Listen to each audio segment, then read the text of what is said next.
Ang pagsugpo sa droga, hindi yan magic formula para sulbahin ang lahat ng kabulukan sa gobyerno. And dyan na naman tayo, ginagamit na naman natin ang droga bilang pinagkakasya natin ang problema ng buong bayan na yan ang magiging problema. Yan ay tukhang mentality ni Duterte. May sagot ho ba kayo doon? Kinakailangan malinaw sa atin, bakit ang mga security guard bago ma-hire sa trabaho kinakailangan sumailalim sa drug testing? Ang pagiging opisyal ng gobyerno, ikaw ay humihipo ng pera ng mamamayang Pilipino. Higit na mataas dapat ang standard natin sa mga naglilingkod sa gobyerno.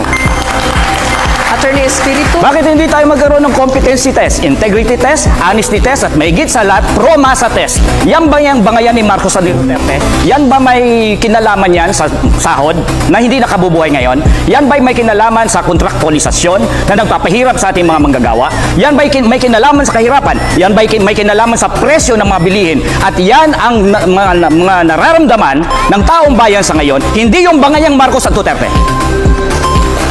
Ang usaping droga ay hindi bangayan ng dalawang nagbabangga ang pamilya sa politika. Ito ay tunay na nangyayari at nagaganap sa ating bansa. Kaya ako ay naninindigan na dapat sumailalim ang lahat ng opisyal ng pamahalaan at simulan natin sa tanggapan ng Pangulo. Maraming salamat po kay Attorney Rodriguez and kay Attorney Espiritu. Dapat lang kasuhan si dating Presidente Duterte at long overdue na ito. Libo-libo ang pinapatay ni Duterte pero wala pang napapanagot. Sinasabi natin dito na dapat ay yung kaso na ito ay matagal na, pati na rin siguro. Senator De La Rosa? Sagot ko dyan is conditional, no? Hybrid. Pwedeng yes, pwedeng no. Yes, in the sense na nobody is above the law. Kapag mayroon siyang nagawang kasalanan, kasuhan natin. Pero kung wala naman siyang nagawang kasalanan, huwag mo siyang kasuhan base doon sa kaso ng ibang tao. Because guilt is personal. Huwag po nating ipaangkin kay Pangulong Duterte yung kasalanan ni Ninja Caps.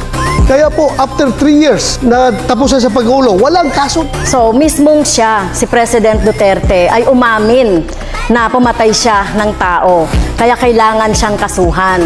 At ito, sino ba yung nagdisenyo ng mga policy na ito? Siya rin at nag-cause ng pagpatay. Maging si Senator Duterte, Senator Bato ay dapat kasuhan.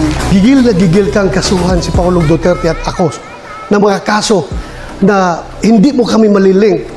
Kumusta na po yung conviction mo sa kasong child trafficking? Ano na po nangyari? Bakit andyan ka pa? Hindi ka pa nakulong. Ang ordinaryong tao nagtatanong, porke congresswoman ka, hindi ka nakulong. At